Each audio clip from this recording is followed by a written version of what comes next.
So today, we're going to talk about how a pair of 90-year-old French undies can tell us a lot about a 4,000-year-old Sumerian city. I'm Nick Harris, Senior Producer at the British Museum. Welcome to my corner.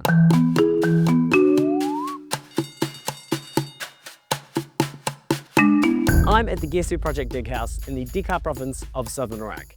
The building you see behind me and the lush courtyard I'm stood in are the beating heart, the brain, the centre of operations for the British Museum's excavations of the ancient Sumerian city of Girsu, a city that over 4,000 years ago became one of the great capitals of the ancient Mesopotamian world. Now, the British Museum digs at Girsu every year for 2 seasons, each season being somewhere between 6 and 8 weeks long. And while each and every season brings about incredible, unique and very exciting discoveries, I mean, we found an ancient temple that was assumed to be lost and mythical. We've managed at some point to be able to date accurately the building of canals, which blows my mind. We do some pretty impressive stuff and it's really exciting and it defines a season. But if I'm totally honest, the everyday at Girsu is pretty formulaic. The team roll out of bed at 4 a.m, scull a piping hot coffee, gather all their equipment, load it into the back of a ute, and then take the incredibly bumpy 15-minute drive, roughly in that direction, to the ancient city, where they unload all their equipment and begin the day's work, which is divided into 3 parts. Excavating, conserving those structures and buildings that we have already excavated, and for about 14 days every season, we're training of the next generation of Iraqi archaeologists, conservators, and site inspectors.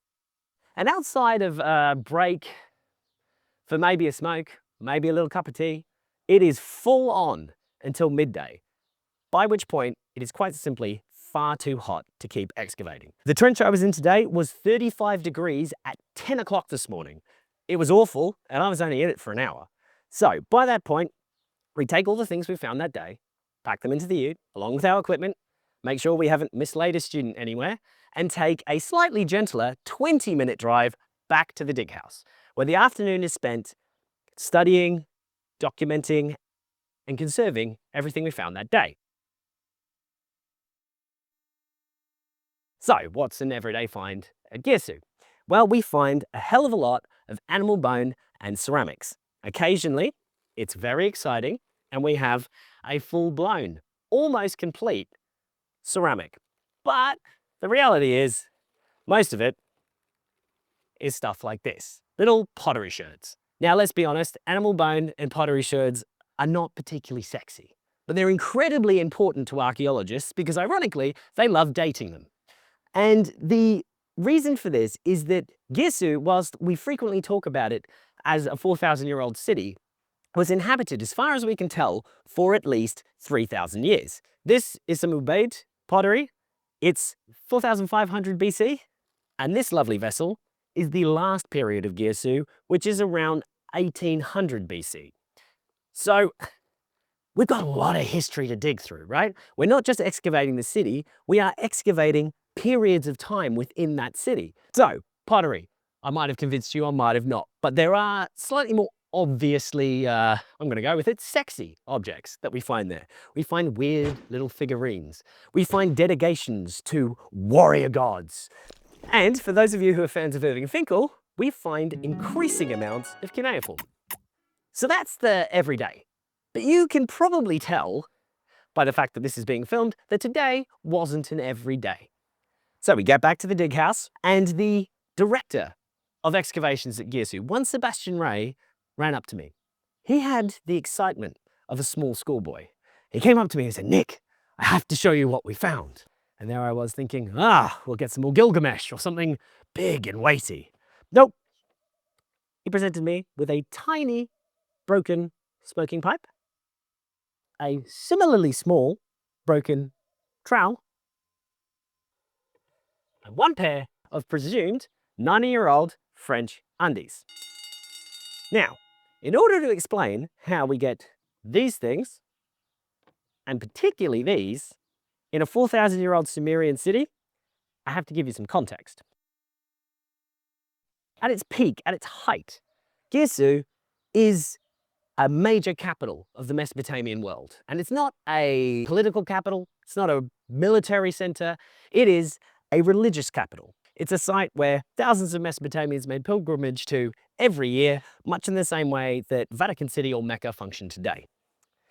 And it is blossoming and becoming one of these capitals at a moment in time in Mesopotamia where there is innovation everywhere. This is the moment in time where we have the appearance of the first major urban settlements, what you and I would normally call a city. And this is the same time where we have the appearance of large-scale agriculture, mainly to feed and sustain the cities. This is also a moment in time where writing starts to appear.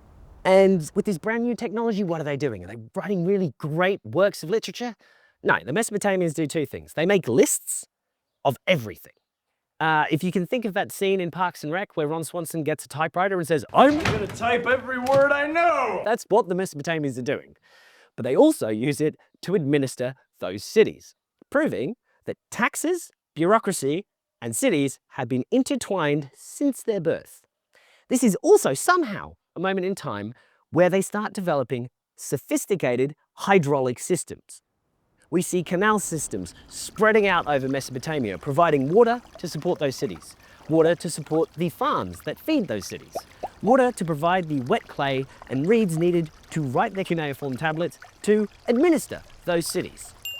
And Girsu, under this seemingly never-ending radiant chain of innovation, thrives until they meet a problem that the brilliant Sumerian minds can't work out how to combat, which is a little bit of climate change. So, Mesopotamia, loosely translated, means the land between the two rivers, the Euphrates and the Tigris.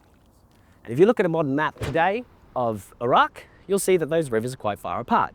If you look at a map representing ancient Iraq, you will see that they were much closer together. These have drifted apart over time, like a long married couple that are still together, just not as close as they used to be.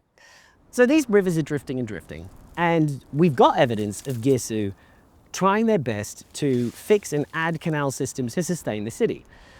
Ultimately, this fails, and there's just not enough water at Girsu. And by 1750 BC, it's entirely abandoned. And outside of a little blip where some bloke called Alexander builds a shrine that's around for about 200 years, I'm not going into it, we made a video already, you can watch it there, no one is at Girsu. Until around 1877, or to be precise, exactly 1877, when a Frenchman by the name of Ernest de Sarzac hears of a sculpture that's just been discovered on an otherwise uninhabited mound. It's missing a head, but it's covered in writing. It is very sophisticated and it's very exciting. So he goes to Tello, ancient Girsu, although he doesn't know it's Girsu yet, and investigates the sculpture and decides that excavations must start there. And so, under the auspices of the Louvre, he starts. And between 1877 and 1933, under one French director or another, all under the auspices of the Louvre, Girsu is excavated for the first time. And this is the moment where the world is introduced to the Sumerians, because unlike their other Mesopotamian counterparts, the Sumerians aren't mentioned in the Bible. So we didn't know they existed until this point in time. Now, this period in the history of archaeology is what we might call the adventurous period, the adolescent period. We're finding our feet, we're exploring the world. It's proper Indiana Jones stuff. It's reckless, and there isn't a lot of record keeping. They're digging for the shiny stuff. They want statues, royal burials, great temples. They're not interested in dating our lovely little pottery shirts. Now, at this point in time, I have to acknowledge the fact that I stood here and representing a British institution, seemingly slamming the French and their archaeological techniques. But like everything in archaeology, you have to take this with context. This is archaeology in its infancy. We didn't know then what we know now, and more to the point, Sarzac, whilst he doesn't do stuff that we would do today, is infinitely better than his peers only a few years prior. Easiest example, Schliemann, because he got bored of digging, decided to use dynamite to get to the base layers of Troy. And not only did he do this, because he assumed the most important part would be at the bottom, which is incorrect, he probably destroyed most of what he was actually looking for in the process. Also worth pointing out that Sébastien Ray, the director of the Girsu project, is also French. So, you know, I approve of his techniques, The French can do archaeology. They just have to work at the British Museum.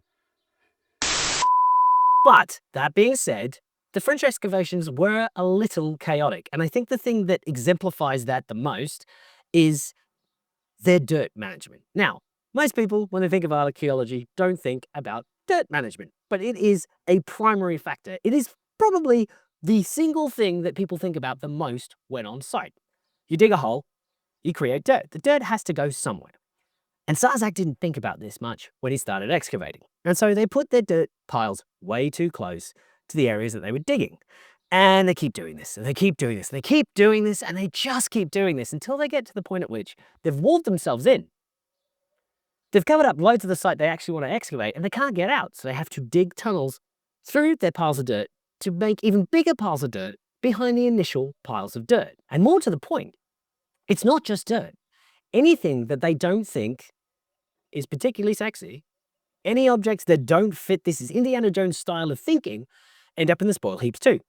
And they don't keep records. And this keeps going and going until 1933, when the outbreak of World War II is fairly evident and archaeology becomes a luxury.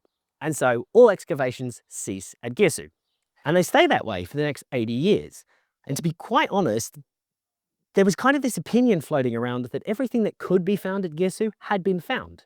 The site was dry. Now, if you've ever watched a video about Girsu on this YouTube channel, you know that is simply not the case. But in 2016, when the British Museum decided to excavate at Tello, they did not know that. We had dreams, we had theories, we had hope, but we didn't know. But that didn't matter, we went anyway, because there were two things that had to happen at Girsu, regardless of whether there was anything new to find. One, we needed a better context for what the French already found. So the best technique that could be thought of was to excavate the spoil heaps they'd left behind, to go for those lost, abandoned, never interesting to anyone objects in those spoil heaps and try and marry them up with what had been excavated and put into museums by the French archaeologists. Effectively doing the archaeology of archaeology. We will retroactively find the context they were digging through. But they also want to do something else because the French had excavated great structures at Girsu and left them to the open elements. And many of them had suffered serious erosion. The clearest example of this is the Bridge of Girsu. Oldest bridge in the world. It's an incredible structure, referred to by the French as the enigmatic structure. I love that term. It was in an insanely poor state when the British Museum team arrived here. About 1.5 meters worth of water pooled around it, and the foundations were eroding at a much faster rate than the rest of the bridge, risking it toppling down where it hadn't toppled down already. So the British Museum got to work excavating through the spoil heaps and salvaging the bridge. And once we were excavating through spoil heaps, I can now finally get back to the only reason you're watching this video, which is a pair of pants.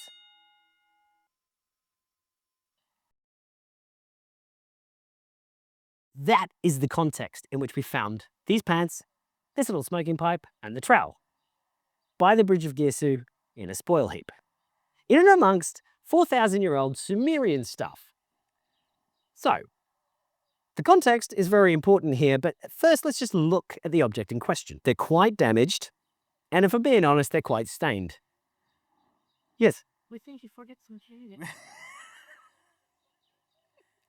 Excellent. Right. Damn continuity. These were on the clothesline. Honestly, that wasn't planned. Excellent. My undies are on the internet, Mum. Right.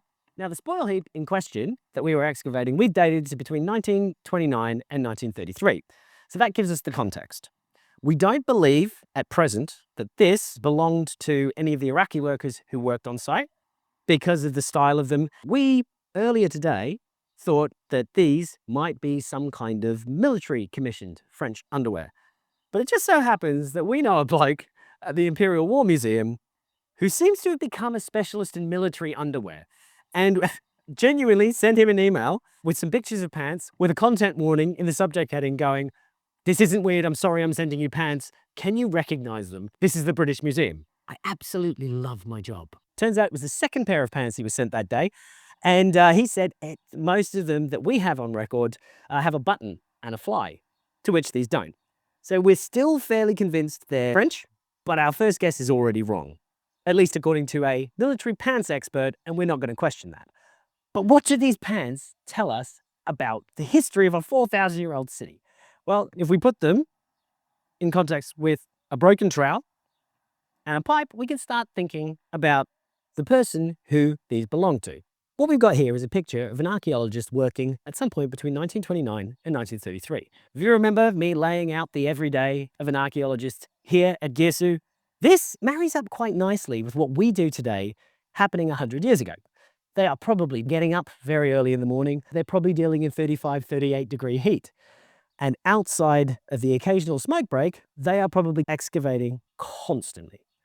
Not using dynamite, but delicately excavating what they're going through with tools very similar to ours. Imagine this being complete. It's probably about this size. There's really not a lot in it. They are using the same tools as us. And they're wearing pants, which thankfully my colleague has proven we do too. They're living a life that's pretty similar to ours. We just do more record keeping than they do. But then let's look at the pants more specifically, because remember I said they were found at the Bridge of Girsu. But what we know about the bridge at Girsu specifically is that at the time the French are digging, there is water pooling there. This is the state we found it in when we got there 80 years later. And we're fairly certain that they probably would have used it to cool themselves down, to wash themselves, maybe wash their tools, and they may have even been drinking it. Which really tells us something potentially about the pants, because archaeologists working in the Middle East, particularly in the 1800s, the early 1900s, have a terrible habit of dying thanks to dirty water, or at least getting very sick. R.I.P. George Smith. And so let's imagine why an archaeologist might leave a pair of pants on site. Well, they could have taken them off to go for a swim. They could have ripped them whilst they were working, and so they decided to discard them. Or there's a possibility that someone had been drinking the water and had a bit of an accident. Now, if you take the final two interpretations, so either they've ripped them or they've had an accident, these are no longer usable. No one wants to leave their dirty pants anywhere and have someone find them, even if it's 100 years later. So where do they put them? They put them in the one place no one is ever going to look, a spoil heap in the middle of Girsu.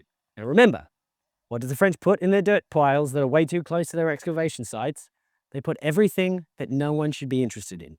Things that archaeologists these days love dating, the unsexy things. And these are a pretty unsexy pair of pants. So this pair of pants kind of represents the history of archaeology, the introduction to the world of the Sumerians, who we knew nothing about beforehand. They document the development of archaeology over centuries. These guys were way better than Schliemann and way worse than us. I know this sounds like it's probably a bit of a laboured point, but it shows you the changes in philosophy and archaeology in just a 100-year span. What we used to think of as garbage is now gold dust. Remember, we can date canals because of really small, seemingly boring stuff like this. I don't think this is going to date a canal, but it tells us a little bit about the people who excavated here before us. We excavate and record keep differently from Sarzak because of Sarzak. And we're never going to leave a pair of pants in a spoil heap because someone might come and dig them up and post them on the internet. Only question left is, what are we going to do with the pants? Well, at the end of every season, all the objects that we find at Girsu are packed up and sent to the Iraq Museum in Baghdad, where that is their forever home. But these pants don't really fill the brief, or the briefs, of the Iraq Museum. They're not that interested in the French undies. So they're currently homeless. But we're thinking that perhaps what we could do is take these pants, package them up nicely in a very conservation-friendly way, and send them to the Louvre with a little note that reads, "Vous avez oublié quelque chose." If you enjoyed this episode of Curator's Corner, you're one of two kinds of people. You either really like pants or ancient Mesopotamia. Now, if you're in that second category, you're going to love next episode of Curator's Corner. It's all about Assyrian lion hunting. If you can't wait until then, here's a playlist full of things we've done at Girsu. And as always, if you have a moment, don't forget to. It really helps with the algorithm.